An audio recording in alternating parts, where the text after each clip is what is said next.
Yeah, so unfortunately with Elliott, we've reached a bit of a stalemate in terms of the progress with his OP. We haven't been able to elevate his training to the level required to give him a chance to play. The pain levels for Elliott are too great, and the medical advice is that we're better off taking a long-term approach, which we need to do. Elliott's extremely disappointed. But we're going to have to obviously put his season on ice. We're obviously very disappointed too, but we have no choice in this circumstance. It's the right thing from a medical point of view to get him right for the long term.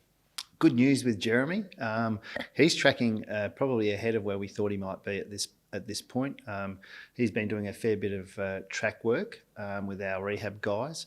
The extra couple of days into our next game is going to be quite important. And he'll be a test later next week in anticipation of that game. Yeah, with Luke, Warren Coford's holding him back because he's busting at the seams to play and to elevate his training. He's in a really good space, almost fully recovered. I think he's almost signed everything off, and he's a really good chance to play the first final, and he'll be a test later next week. Redo's done really well. He's had the plate inserted, which has given him a really good chance to play this season. He's doing a lot of running with the group, but avoiding contact with the hand at the moment, a bit like Jake Waterman did in the lead up to his return to play. He'll introduce some more ball work, I think, late this week, early next, and he's a good chance to play the first final, and he'll be a test later next week. Louis almost there with his calf. I saw him doing some running work yesterday, and he'll elevate that through the week, and we'll take a slower approach given we've got the extra week before the game, and he'll be a test next week, but expecting him to be available for selection. Yeah, Hutch, similar to Louis, is tracking really well, but with the hamstring recovery, he'll elevate his training this week. Again, that extra week is really handy for Hutch.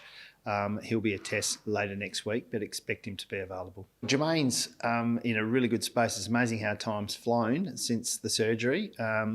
Spoke to our medical staff and rehab staff yesterday, and he's tracking quite well.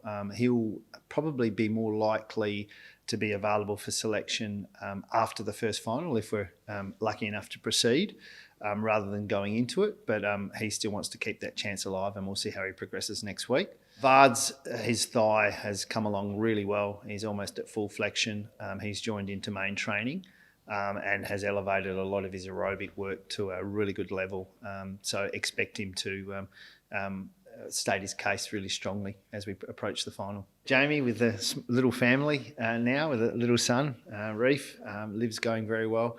And Jamie seems, apart from a bit of sleep deprivation, in really good shape. He's a real pro. His fitness is outstanding. I think he's fitted in pretty seamlessly to the training we've done already back here, and look forward to his availability next week.